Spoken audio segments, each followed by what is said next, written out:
কেউ যদি বসে বসে সময় কাটে এমন খেলায় অংশগ্রহণ করে যেমন চৌসার, ছক্কা, লুডু, দাবা, পাঞ্জা, ক্যারামবোর্ড, তাস, গেমস, আরও যত খেলা জন্ম নিয়েছে কিয়ামত পর্যন্ত যত জন্ম নিবে, বসে বসে চলে, সময় নষ্ট হয়, শরীর চর্চা হয় না, এমন খেলায় যদি কেউ অংশগ্রহণ করে তাহলে সে তার হাতকে শরীর শুকুরের রক্তের মধ্যে ডুবিয়ে দিল।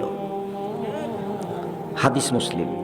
চৌসার, ছক্কা, লুডু, দাবা, পাঞ্জা, ক্যারামবোর্ড, তাস, গেমস, যত খেলা আছে এসব খেলায় যে অংশগ্রহণ করে সে তার হাতকে শরীর শুকুরের মধ্যে রক্তের মধ্যে ডুবিয়ে দিল। তুমি যদি আসলেই মুসলমানের বাচ্চা হও, তোমার যদি গায়ে রক্ত থাকে, তাহলে আজকে গিয়ে ব্ল্যাক বোর্ডটার উপরে লাথি মেরে ভেঙে ওকে আগুন দিয়ে জ্বালিয়ে দিয়ে ঘুমাবা।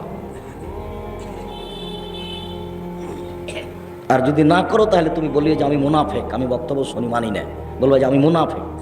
সকালে হাঁটবার বলবে আমি মুনাফেক, আমি বক্তব্য শুনি মানি না। এ পাড়া থেকে ওই পাড়া যাবে আর বলবে আমি মুনাফেক, আমি বক্তব্য শুনি আমি মানি না, আমি মুনাফেক। এভাবে বলবা।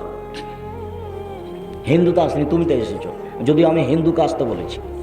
আমি যখন কোনো জায়গাতে যাবো তখন হিন্দুও যেন আসে, আমি তার কিছু না কিছু উপকার করবই করবো ইনশাল্লাহ।